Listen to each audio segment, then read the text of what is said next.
Halo saudara, salam jumpa di Gelar Perkara, saya Vidi Batlolone.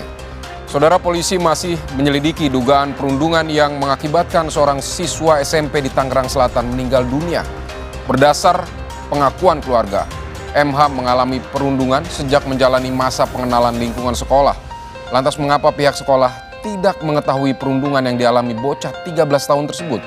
Simak liputan selengkapnya dalam Gelar Perkara, Nyawa Melayang Karena Perundungan.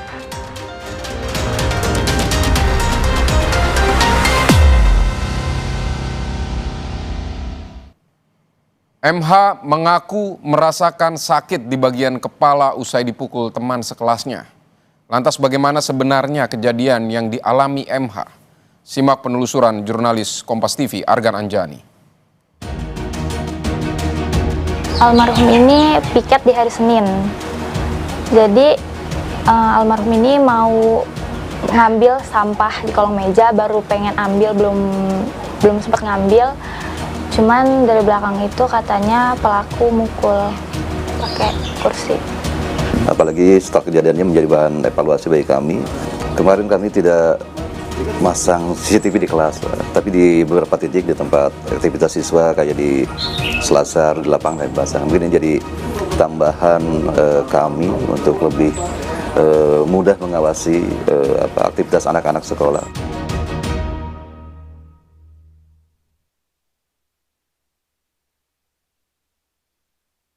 Seorang remaja 13 tahun, siswa SMP negeri di Tangerang Selatan kehilangan nyawa, diduga usai mengalami perundungan di sekolahnya. Pihak keluarga bilang, korban mengaku telah dipukul menggunakan kursi oleh teman sekelasnya. Lantas, di mana duduk perkara kasus ini? Mengapa kekerasan di lingkungan sekolah masih terus terjadi? Di mana celahnya? Simak penelusuran kami di Gelar Perkara.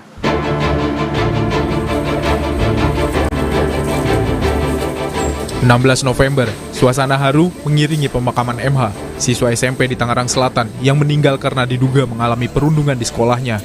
Selain kedua orang tua dan kakak kandung MH, para tetangga warga Gang Haji Ahmad Ciater Tangerang Selatan juga merasakan kesedihan mendalam.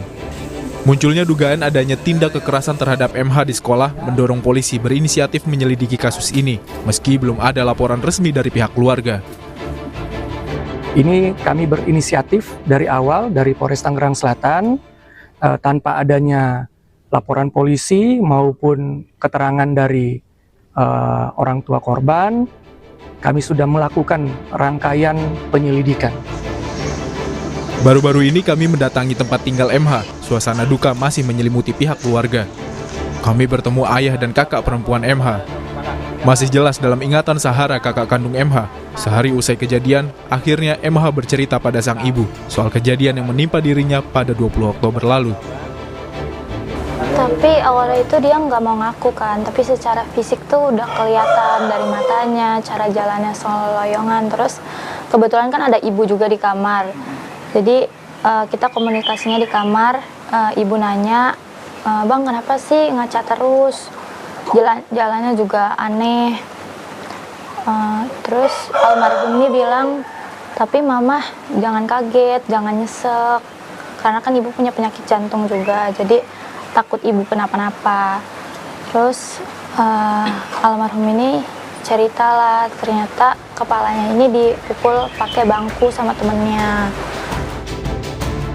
Berdasar keterangan keluarga, Senin 20 Oktober usai jam pelajaran sekolah berakhir, MH yang tengah bertugas membersihkan kelas mengalami kekerasan fisik yang dilakukan teman sekelasnya. Sepulang sekolah, MH tak menceritakan kejadian yang dialaminya pada siapapun, dengan alasan tak ingin mengagetkan sang ibu yang tengah menderita sakit jantung. Sehari kemudian, MH mengaku pada ibu dan sang kakak bahwa kepalanya terasa sakit lantaran dipukul menggunakan kursi oleh salah satu teman sekelasnya. Sarah sempat menghubungi guru MH, memberitahukan kejadian yang dialami adiknya. MH sempat dibawa ke rumah sakit swasta di wilayah Serpong, Tangerang Selatan. Tapi karena kondisinya tak membaik, MH dirujuk ke rumah sakit Fatmawati. Sepekan menjalani perawatan intensif pada 16 November, MH dinyatakan meninggal dunia. Sarah bilang, di hari yang sama, beberapa saat sebelum dipukul, terduga pelaku beberapa kali menendang lengan adiknya. Di hari yang sama juga selesai MBG, katanya Ijam ini kebetulan belum selesai nulis. pelajaran sebelumnya, jadi dia lanjut nulis. Pelaku ini nendang lengan Ijam sebanyak 3 kali katanya. Saya tanya pelan atau sedang atau kenceng, kata dia ya lumayan katanya. Padahal Ijam ini udah bilang, Ki tolong dong, gue lagi nulis, tulisan gue jadi kecoret terus, gue capek nulisnya. Terus langsung lapor ke wali kelas, nelfon. Tanggapan wali kelasnya gimana? Dia bilang mau ditindaklanjuti, terus mau pindahin bangku biar nggak berdekatan dengan pelaku. Nyatanya bukan sekali ini saja MH mengalami perundungan. Jauh sebelum kejadian, korban beberapa kali enggan masuk sekolah. MH minta tolong kakaknya untuk memintakan izin absen pada wali kelas dengan alasan sakit. Ijam tuh pernah ngerasa takut pergi sekolah nggak sih, Kak? Ada beberapa kali dia bilang, Kak izinin aku dong sekolah, bilang aja sakit ke guru, aku nggak mau. Tapi nanti jam 8, jam 9 dia main gitu, sakit kok main jam gitu. Karena itu dia takut. Iya, nggak sakitnya, cuman alasan aja. Sahara yang selama ini menjadi tempat curhat sang adik telah mengetahui bahwa perundungan terjadi sejak MH menjalani masa pengenalan lingkungan sekolah. Mereka pun tak pernah memberitahu sang ibu maupun pihak sekolah lantaran tak ingin membuat ibunya terkejut. Jadi kronologi MPLS itu, Ijam ini lagi ngobrol sama temennya, namanya Alif. Lagi ngobrol, tiba-tiba temennya lagi, saya kurang tahu namanya, inisialnya B. Dia ini ngelempar bungkus bekas makanan ke arah Ijam. Ijam nggak terima dong, karena ya kena ke Ijam. Dilempar balik dong ke si B ini. Tapi si B ini malah mau ngelempar balik ke Ijam. Kenanya ini pelaku. Ini tiba-tiba nampar Ijam. Padahal kan bukan Ijam yang ngelempar ke arah itu, tapi si B. Oke. Terus itu di perundungan itu berlanjut sampai ke pemukulan itu. Iya. Katanya itu dia takut gurunya lapor ke orang tua, ke ibu. Ibu kan punya penyakit jantung, terus pasien cuci darah rutin. Jadi takut ibu kenapa-napa. Untuk mengetahui duduk perkara dugaan perundungan yang dialami korban MH, kami menemui pihak sekolah. Kami mengetahui setelah ini viral dan yang jelas kami sudah laporkan, kami sudah sampaikan ke pihak yang berwenang, bahkan pihak penyidik juga sudah datang kepada kami untuk langsung olah TKP, jadi semuanya sudah ditangani oleh pihak penyidik Polres Tangerang Selatan gitu. Artinya Ya. sudah diketahui dan sudah dalam proses ya, bahkan saya Sri Imam juga sudah dipanggil untuk dimintai keterangan begitu ya Sri Imam. Betul, Bu. Iya. Kepala sekolah menyebut pihaknya tidak melihat ada tanda-tanda perundungan antar siswa di lingkungan sekolah sejak kegiatan masa pengenalan lingkungan sekolah yang diikuti MH. Untuk anak-anak kami untuk bisa saling berbagi cerita begitu. dan saat itu pelaku dan korban juga pernah menulis secara kertas itu. Betul. Sudah. Juga, Itu sudah memang sudah iya. Ya. Goresan tangan si anak itu memang ada dan memang sudah disampaikan bahwa ini loh buktinya nih anak ini baik-baik saja gitu. Saudara, berdasar keterangan dari keluarga korban mendapati luka di kepala akibat dari kursi yang ada di ruang kelas. Lalu seperti apa kursi yang ada di setiap ruang kelas di sekolah ini? Saudara, inilah kondisi kelas yang berada di SMPN di wilayah Serpong, Tangerang Selatan.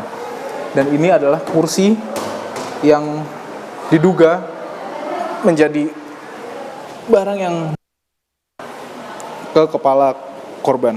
Dan ini menurut saya cukup berat. Kursi ini dipenuhi dengan full besi.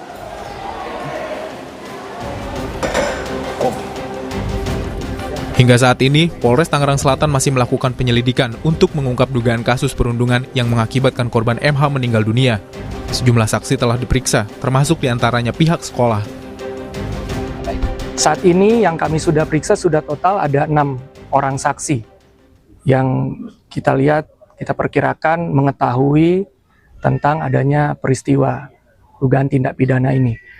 Yang jelas 6 orang saksi ini adalah pihak-pihak yang kita lihat mengetahui rangkaian adanya kejadian dugaan tindak pidana ini. Ya, dari pihak sekolah juga tentunya ada yang kita lakukan pemeriksaan. Pengawasan yang lemah menjadi celah terjadinya perundungan di lingkungan sekolah. Bagi Dinas Pendidikan dan Kebudayaan Tangerang Selatan, dugaan kasus perundungan ini menjadi bahan evaluasi bagi semua institusi pendidikan. Pengawasan di lingkungan sekolah harus ditingkatkan, salah satunya dengan memasang CCTV di semua tempat rawan perundungan. Ya tentu ini menjadi bahan evaluasi bagi kami. Ya tentu kemarin kami tidak masang CCTV di kelas, Pak. Tapi di beberapa titik di tempat aktivitas siswa kayak di Selasar, di lapangan kami pasang. Mungkin ini jadi tambahan kami untuk lebih mudah mengawasi aktivitas anak-anak sekolah ketika misalnya jam istirahat atau jam pergantian guru, misalnya kan ada jeda kalau guru mata pelajaran tadi. Maka menjadi penting untuk memasang CCTV di semua ruangan barangkali supaya bisa memantau semua aktivitas siswa-siswi selama di sekolah. Komisi Perlindungan Anak menilai, berkaca dari kejadian ini, pihak sekolah harus lebih peka mendeteksi adanya tanda-tanda perundungan sekecil apapun. Kelalaian sedikit dapat berakibat fatal pada anak korban perundungan. Baik orang tua siswa maupun pihak sekolah harus membangun komunikasi dua arah yang baik. Jangan remehkan laporan sekecil apapun tentang bullying yang terjadi di sekolah. Jangan diremehkan. Biasa itu, biasa. Dulu juga ibu kayak gitu, jangan, karena anak-anak kita hari ini berbeda. Jadi kalau misalnya ada anak yang menjadi korban bullying, dia bisa berani ngomong, kemudian berani lapor. Itu kan yang penting itu, sehingga sekolah bisa merespon dan juga bisa memantau anak-anak mana yang membutuhkan perhatian khusus apa tidak. Artinya di sini komunikasinya juga harus timbal balik ya, antara orang tua, sekolah. Jadi kalau ada apapun yang terkait dengan anak, mungkin anak tidak mau cerita dengan guru, dia mau cerita dengan orang tua nanti langsung ngomong ke sekolah. Agar perundungan tak terulang, setiap sekolah diharap dapat mengantisipasi terjadinya perundungan di antara siswa. Jika ada aduan perundungan, sekolah dapat cepat tanggap menangani. Tak hanya menderita luka fisik, perundungan juga meninggalkan luka psikis berkepanjangan bagi para korban. Dan mirisnya, saat ini dalam beberapa kasus perundungan mengakibatkan korban kehilangan nyawa. Semua pihak, termasuk sekolah dan keluarga, harus menciptakan lingkungan yang aman bagi anak. Pihak sekolah dan keluarga harus cepat tanggap saat mengetahui anak mengalami perundungan, agar kasus serupa tak terus berulang. Argan Anjani, Topan Hermanto, sampai jumpa. Perkara-perkara lain akan hadir usai jeda, antara lain seorang